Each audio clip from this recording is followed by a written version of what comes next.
Assalamualaikum warahmatullahi wabarakatuh. Pada kesempatan ini saya akan mempresentasikan tugas akhir skripsi saya yang berjudul Pengaruh Latihan Skisor Jam dan Lateral Bond terhadap kecepatan menggiring bola pemain sepak bola PSV Bayangkara Muda, yang disusun oleh saya sendiri, Adam Kurnia Pratama, NIM 62114181113. Pembahasan presentasi ini meliputi Bab 1, latar belakang dan identifikasi masalah. Bab 2, landasan teori, kerangka berpikir, dan hipotesis. Bab 3, metode penelitian. Bab 4, hasil penelitian dan pembahasan. Bab 5, kesimpulan dan saran. Bab 1, latar belakang. Berdasarkan pengamatan kegiatan latihan pertandingan yang saya lakukan terhadap salah satu tim amatir di kota Semarang, yaitu PSV Bayangkara Muda, menunjukkan bahwa kemampuan menggiring bola pemain PSV Bayangkara Muda Semarang belum menunjukkan hasil yang maksimal. Lalu selanjutnya masih ada beberapa pemain yang keterampilan menggiring bolanya masih terbilang rendah, seperti mudah direbut lawan atau kehilangan bola saat melakukan penguasaan bola untuk menggiring bola. Berdasarkan latar belakang masalah, dapat diidentifikasi masalah sebagai berikut. 1. Pelatih kurang dalam memberikan latihan kekuatan power otot tungkai terhadap pemain. Yang kedua, pemain masih kurang dalam kecepatan menggiring bola. Yang ketiga, kurangnya variasi latihan untuk meningkatkan kemampuan menggiring bola. Yang keempat, pelatih mengabaikan latihan kekuatan otot kaki pemain.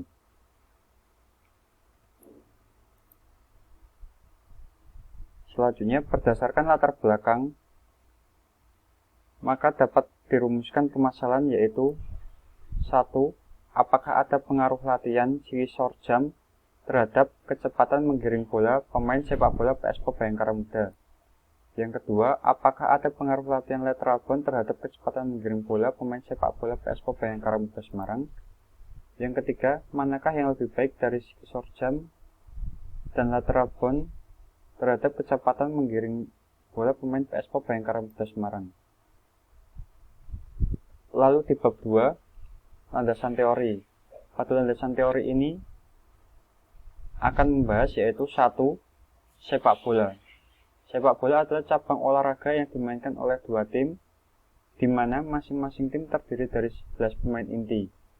Peraturan permainan ini dimainkan dalam waktu 2x45 menit tanpa time out, dengan waktu istirahat 10-15 menit, dan pergantian pemain hanya diperbolehkan 3 kali pergantian, serta pemain yang telah diganti tidak diperbolehkan masuk kembali ke dalam lapangan. Yang kedua, latihan. Menurut Lumintuarso menjelaskan, latihan adalah proses yang sistematik dan berkelanjutan untuk meningkatkan kondisi kebugaran dengan tujuan yang diharapkan. Lalu yang ketiga, latihan skisor jam. Skisor jam merupakan latihan yang bertujuan untuk mengembangkan otot bagian bawah, punggung, hamstring, ekstensor pinggul, dan quadriceps. Yang keempat, latihan lateral bond. Lateral bond adalah latihan yang menggunakan tumpuan tunggal dengan ledakan maksimum dengan lintasan horizontal dan dilakukan secara berulang-ulang. Yang kelima, menggiring bola atau dribbling. Bertujuan untuk mendekati jarak kesasaran untuk melewati lawan dan menghambat permainan saat tim dalam kondisi tertekan oleh lawan saat berusaha menggiring bola menuju ke area pertahanan sendiri. Dan fungsi dari menggiring bola adalah untuk mempercepat serangan jika terjadi serangan balik atau counter attack.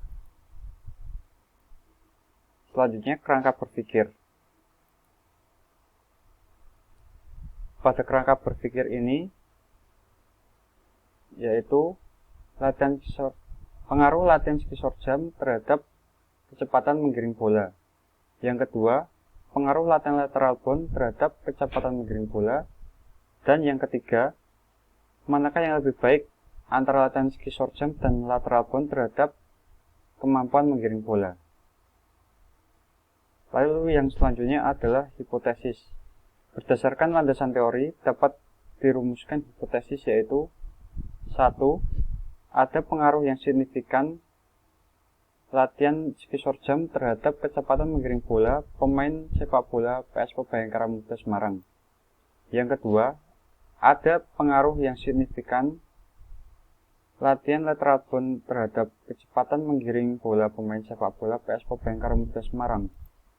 Lalu yang ketiga, latihan ski short jump lebih baik daripada latihan lateral bone terhadap kecepatan menggiring bola pemain sepak bola PSP Bhayangkara Muda Semarang.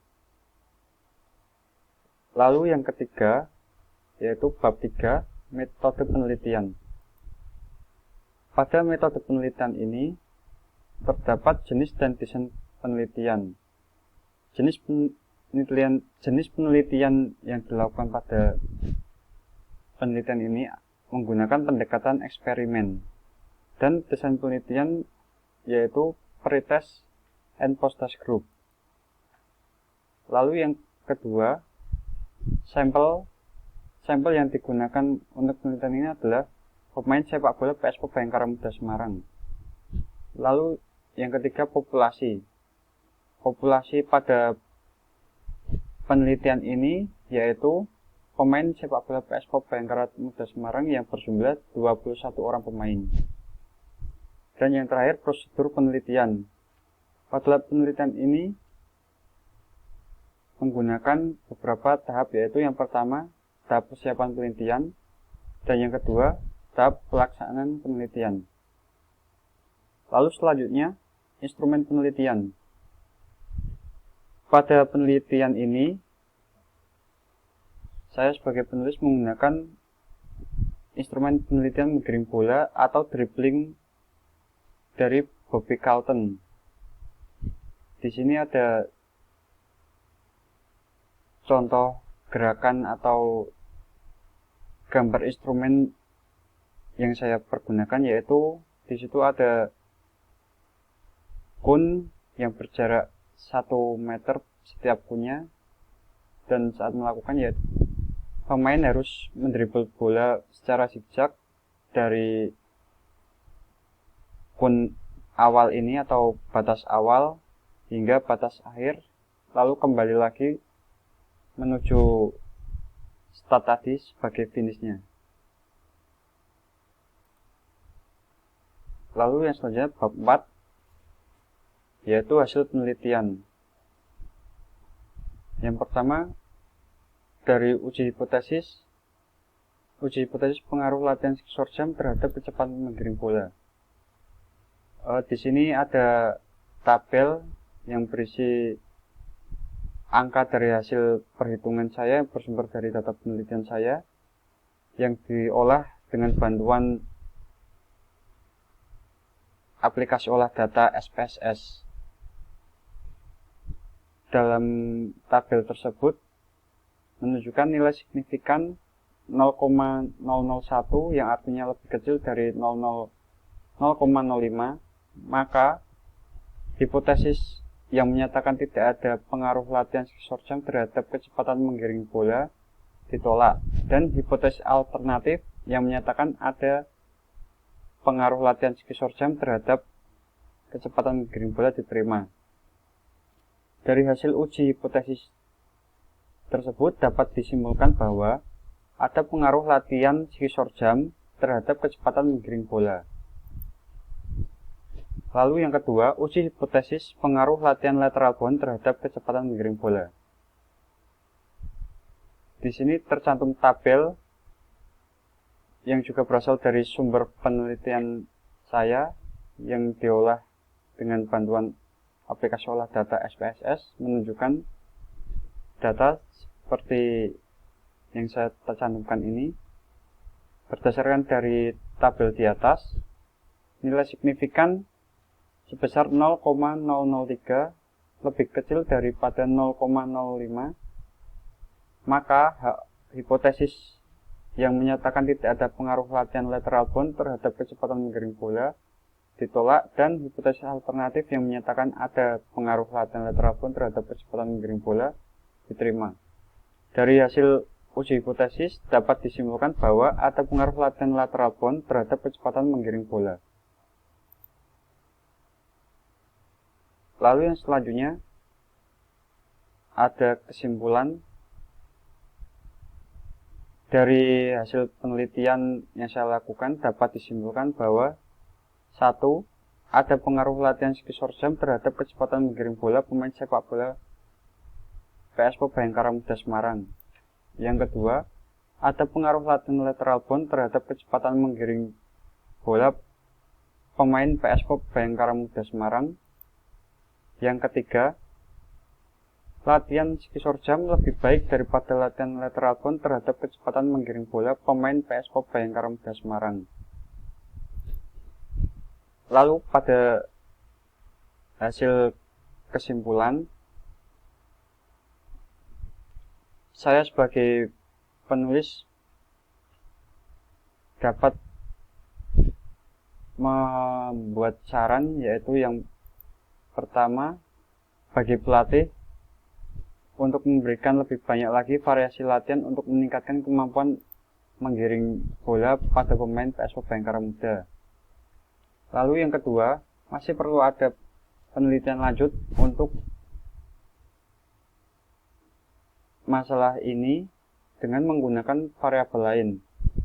Lalu yang ketiga, untuk saya pribadi, saya masih banyak kekurangan untuk itu. Bagi saya pribadi, selanjutnya hendaknya mengembangkan dan menyempurnakan instrumen penelitian yang telah saya lakukan.